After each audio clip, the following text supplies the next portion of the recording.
Fundamentally, if you're repairing an item of clothing and mitigating it from landfill, that's a kind of circular process in and of itself.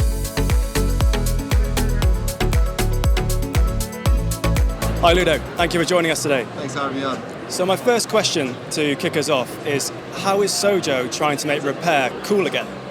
Sure, so we're approaching this with a kind of two-pronged attack. Firstly, going directly for consumers. So we have our own app and we kind of own the story of why repair and alteration is important.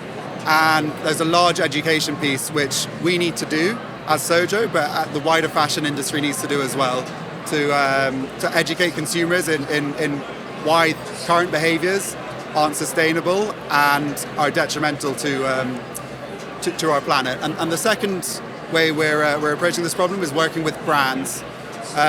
So we want to work with brands so that they are offering something which is beneficial to the brand itself, to their customers. And this way we have a much larger reach and we get big brands to shout about why alteration and why repair is important for the fashion industry.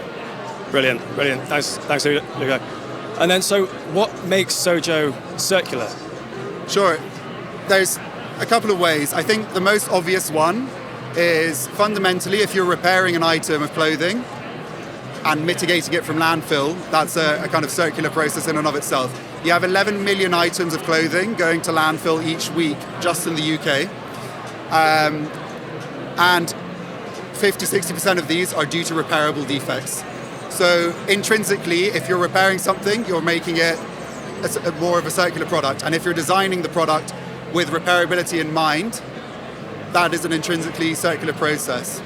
I think on the flip side as well, if you're getting something tailored to you, it's suddenly a personal item and it makes you want to, kind of the way you behave with it and interact with it kind of changes completely, and the consumer will want to kind of hold on to it and make it kind of their own item of clothing. So I think it's a kind of two-pronged approach there. Great. So you've got the consumers involved, you've got the brands, yeah. It's circular, but now one of maybe the key areas to look at is how you make the economics work. So how is Sojo being an economically viable business? Sure. I think the key thing to look at here is how large fashion brands work at the moment. You have essentially 1 in 2 items that a brand sells will be returned to them. And per return, they're paying about £20 to process this. So that intrinsically is a terrible business model. And the way in which Sojo kind of steps in is we say, let's redivert this money, which you're spending, into something that is circular and that actually increases satisfaction for your customer, makes them happy, makes the brand happy because they're not having to deal with the return, and kind of it's just good for the planet. So yeah, in terms of economic viability, it's a redistribution of money that's already there, I guess. Okay. And then in terms of looking towards the future, what would be the main kind of game changer that would help you to accelerate forward? Sure.